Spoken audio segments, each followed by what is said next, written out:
Hey, good morning. This is Bob from Trade Genius, 17th of March, and I think it's St. Patrick's Day. Enjoy. However, I'm going to talk about stocks instead of partying here. And I'm going to start with, I'm just going to talk five or six of the main ETFs because I think it tells the story. And we're going to start with DBA here. And DBA pushed to the top of the channel here about 10 days ago, and we're starting to see some softness in the primary food prices, and so we're coming down here. If you were trading this, entry around 1830 exit, or you would exit it here on Thursday when the V stop changed.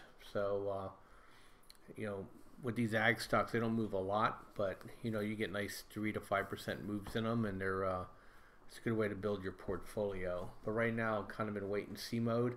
I'm expecting be able to buy the dip on this one. Moving on to the miners, is that so GDX pushed through the top here. It's been holding on the bottom of this channel. I bought the bottom of this channel here. I'm looking for a pop, but if I don't get it, I will add two lower on GDX. I think at some point here between now and mid-April, when you get seasonal strength in the metals, that we'll have a pretty good stock market correction. I think it'll scare the Fed a little bit, and they'll get dubby, and we should be able to get a nice bounce in the metals or miners, or this thing what China's doing next week with using the yuan for oil trading backed by gold. We just may get a bid in the precious metals regardless. That's why I'm holding some of it. I think the surprise for metals and miners is going to be to the upside. It'll probably drift away from just being a dollar focused kind of trade. And if you look at gold here, gold's drifting down to the bottom of this channel, and we'll have to see what it does when it gets to like 123 here area. If it doesn't hold, there's literally no volume all the way down to the bottom of that channel, and that's kind of scary. It may stop here 123, but if not, it can come down and test this whole thing. We'll just have to see how hawkish the Fed is next week, or the reaction we're going to get from what China is doing. If it holds here and bounces, then we're going to run. This was just a consolidation, but just looking at the chart, not any news, this looks a little bearish to me at the moment. IWM looks like the most stable of the bunch of indexes, but it failed to make a double top here, and it started rolling back down again. And it's technically in a buy, still trending up, and if you own it, you're still in it. 152 I would bail out on if it hits it.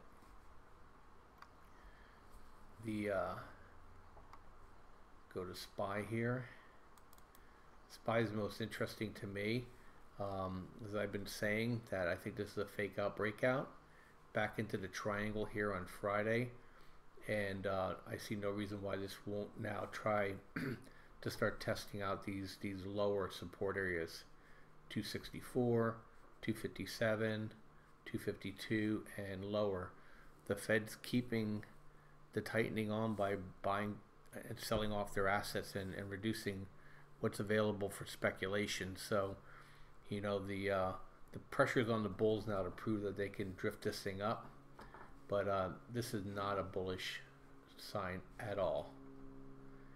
And flipping next to natural gas, I'm looking for natural gas to come down here. This is UNG, to come down and test this lower bound, and then probably worth the trade for the injection into the spring summer. And so I'm just kind of waiting on that at the moment, but no position right now in anything natural gas. And then USO, and I'm going to give you a tip here too. So I trade oil a lot, and Friday's a trade where you have a high probability setup where Fridays are up more than 70% of the time, and so you look for an opportunity to, if it doesn't gap up, you look for an opportunity to buy the dip and then run it. So you could trade Nadex at the money, you could trade futures, or you can buy USO calls in the money and try to make a move. and just set your appropriate stop. There's no rhyme or reason why it doesn't work. It just sometimes doesn't. But 70% plus times it does work, and it's a good trade. That's why I always tell people, don't short oil on Fridays. And the reason being is that nobody ever wants to go speculatively short going into a weekend when a war can break out or some other crazy news coming from an OPEC nation. So it's still too volatile, and people are putting on too much risk. And so that's my move in oil, and I talk about that all the time. And we have a lot of these tips and tricks. So if you ever want to, join us in the chat room and trade with us, we have a special running right now. And if you use the promo code Bob Says or 50me, you get 50% off anything in the store. And on Friday, just in the chat room alone, I shared 5 or 6 of these types of trading opportunities. And you have to realize, you make $100 a day on average, which is really easy to do with a small account. You're making $20,000 a year. If you're doing $400 a day, you're making nearly $100,000 a year. These things are not impossible to do.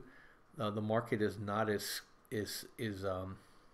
confusing as one thinks. You just have to know the rules, and sometimes you have to suspend your own belief and trade what the probabilities tell you, and you'll do okay.